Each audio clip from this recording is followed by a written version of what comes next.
안녕하십니까. 행정학 기본 강의 제35강을 시작하겠습니다. 행정학 기본 강의는요 1% 행정학을 교재로 사용하여 진행하고 있습니다. 35강의 주제는 교재 제4편 조직론의 제7장 집단 수준의 조직관리 전략입니다. 조직관리 전략은 개인, 집단, 그 다음에 조직, 이렇게 3차원으로 구분이 된다 그랬습니다. 집단이라는 거는 영어로 이제 그룹이라고 번역이 되고요. 그러면 집단과 조직의 차이가 뭐냐라는 거죠. 상당히 좀 구분하기 좀 어려운 측면도 있는데요. 집단은 교재에 나왔듯이 공동의 목적을 가진 2명 이상의 구성원들이 모인 집합체로서 지속적이며 긴밀한 유대관계를 형성하고 있는 모임이다. 참 어렵죠.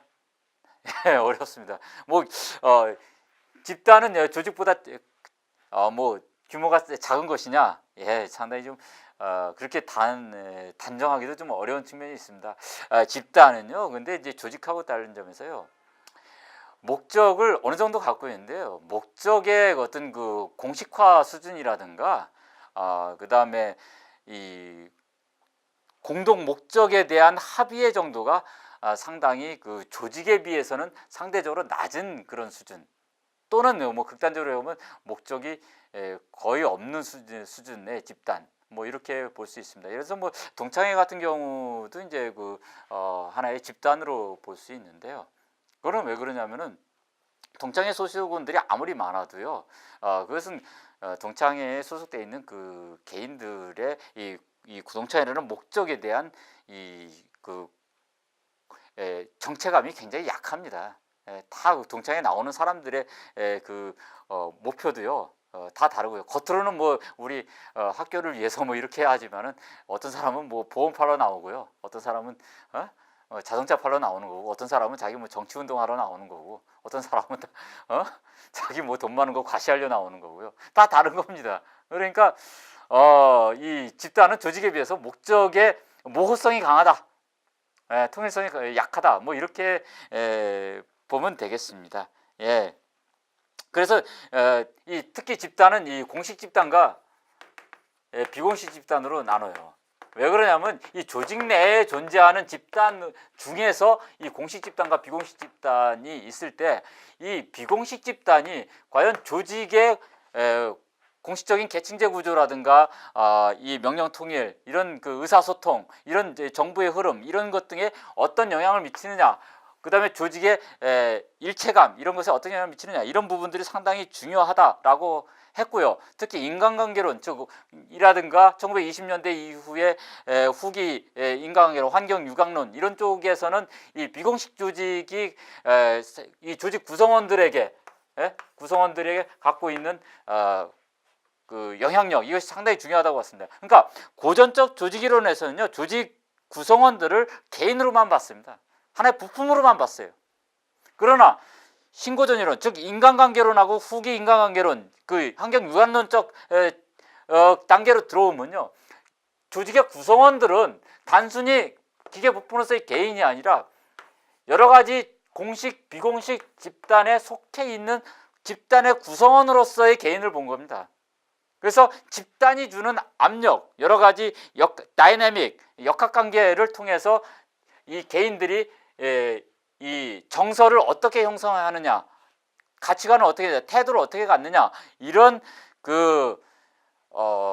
행태적인 요인들이 영향을 받는다고 봤고요. 그것이 결국은 집단과의 관계 속에서 나타난다고 본 것이고, 그것이 조직의 성과를 미치는데 영향을 미친다,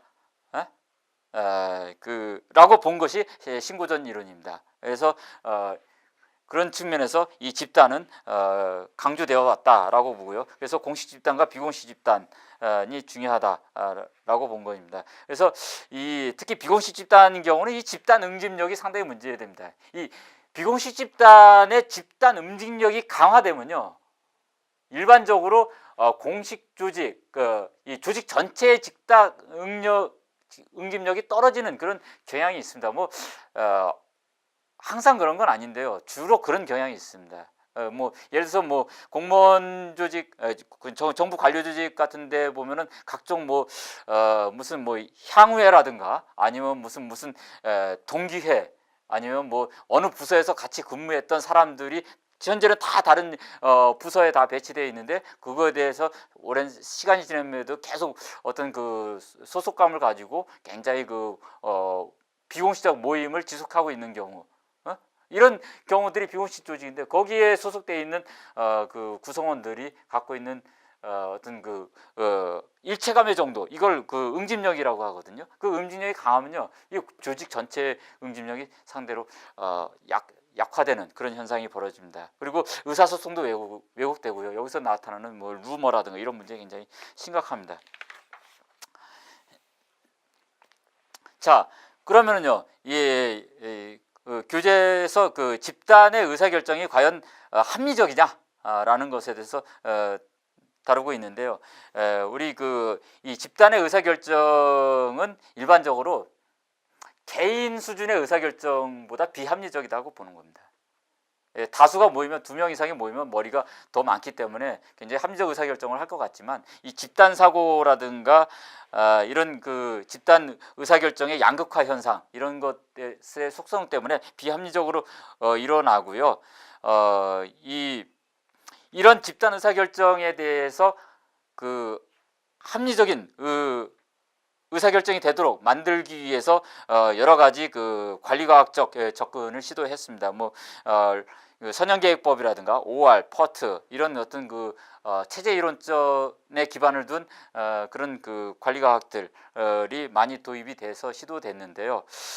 결국은 이제 그 조직 내에서의 의사결정이라는 것이 한 개인이 혼자 결정하는 것이 아니라 2명 이상이 집단을 형성해서 뭐 회의체라든가 이런 데서 결정을 하고 여러 가지 분석 단계를 거치면서 의사결정이 이루어지는 것이기 때문에 공동의 의사결정 방식이 많거든요. 그랬을 때 이것을 그 집단 의사결정의 그 비합리성을 극복하기 위한 관리과학적 접근법을 많이 도입을 하고 있는데, 이런 것은 그 목표가 명확하고 계량화가 가능하고 성과 측정이 가능하고 이런 기본 전제들이 있어야 되는데, 특히 행정조직 같은 경우 지금 같은 그런 전제들이 굉장히 적용이 어려운 상황이 대부분입니다. 그래서 이런 관리과학적 기법을 적용하기 어렵고요. 그래서 특히 공공조직에 있어서의 의사결정은 비합리성이 많고 정치적인 그런 그 경향을 많이 띠게 되는 겁니다.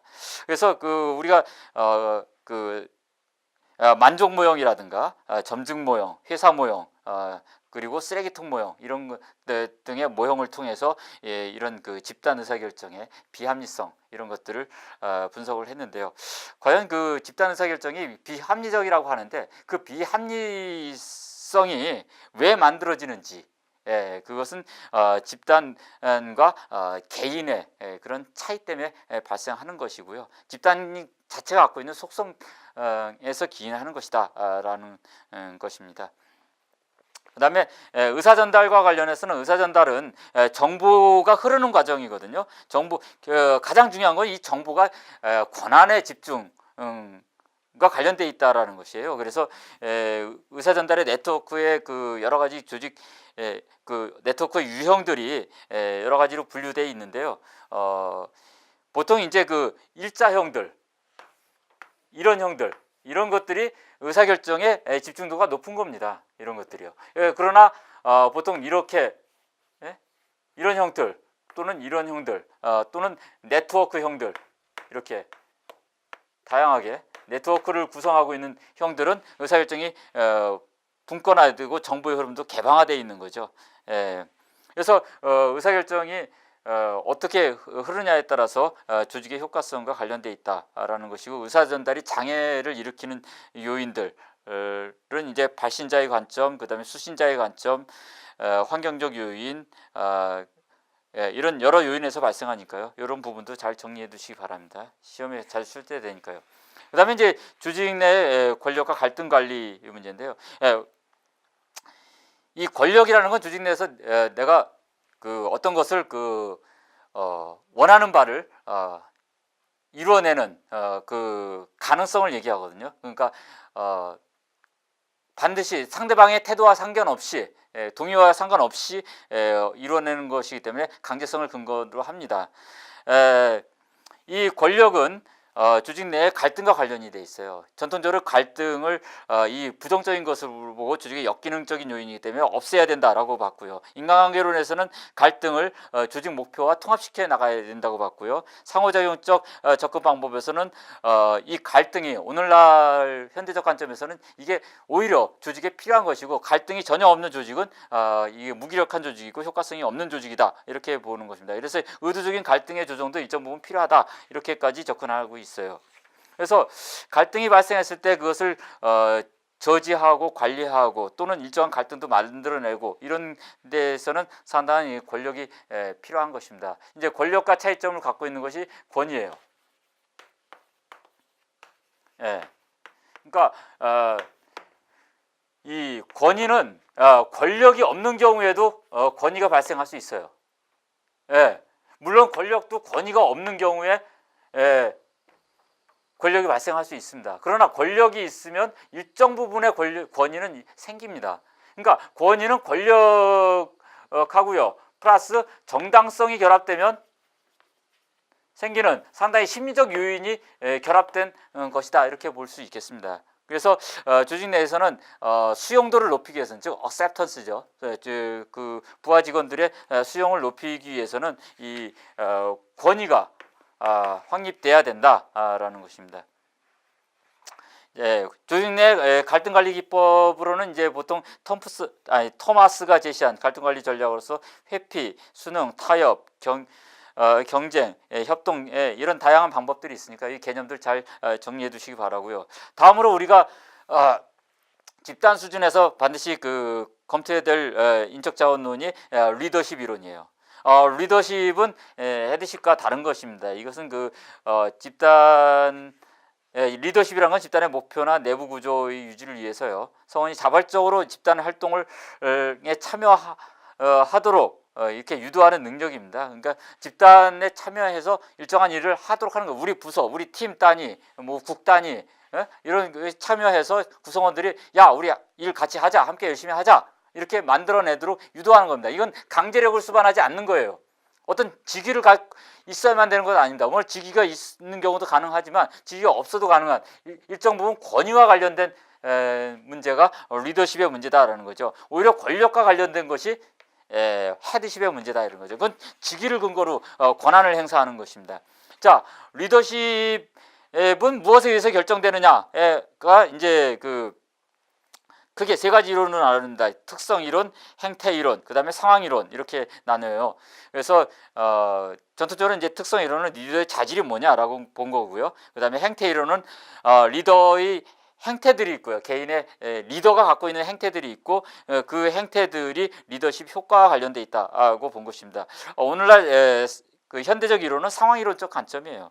리더의 행태는 어떤 상황에서도 다 유효한 게 아니라요, 이 상황 요인이 있고요, 여러 가지 상황들에 따라서 리더의 행태가 결합이 돼 가지고 적합성을 가지면서 조직의 효과성을 높일 수 있다라고 보는 겁니다. 그래서 오늘날 대부분의 조직의 집단 이론들은 상황 이론에 근거하고 있다라고 보는 것이고요.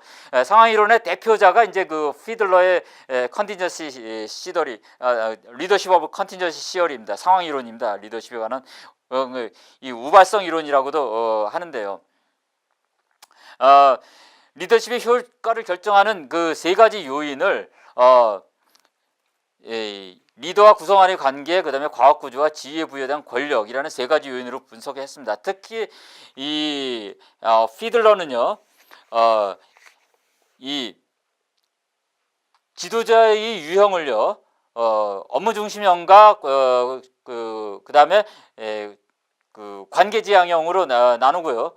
지도자의 점수를 LPC라는 점수를 통해 가지고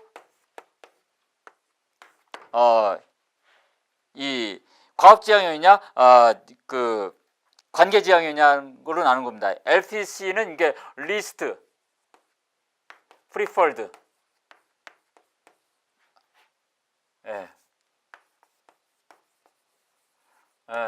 리스트 프리퍼드 코워커거든요. 가장 선호하지 않는 직원입니다. 이 가장 선호하지 않는 직원에 대해서 상급자가 그 부하 직원에 대해서 낮은 점수를 부여한 경우하고 얼마나 높은 점수를 부여했느냐에 따라서 FPC 점수가 낮은 지도자는 업무 중심형으로 봤습니다. 왜 FPC 점수가 낮으면 업무 중심이 될까요? 자기가 가장 선호하지 않는 직원에 대해서 그 평가 점수를 낮게 보였다는 것은 이거는 업무 중심으로 본 것입니다. 그리고 FPC 점수가 높은 지도자는 관계 중심형으로 본 건데 이 이유는 이제 FPC 점수가 높다라는 거는 자기가 선호하지 않는 직원에 대해서 평가 점수를 높이 준다라는 거는 그 직원과의 인간관계 이 참여를 유도하는 정도가 굉장히 높다. 그러므로 이것이 관계지향형 리더십이다 이렇게 본 것입니다. 상당히 좀 이 지표 측정이 상당히 모호한 측면이 좀 있습니다. 그래서 좀 비판의 대상이 되기도 하는데요. 하여튼 이 점수를 가지고서 이제 과업지향이냐 관계지향이냐 뭐 이렇게 나누고요. 또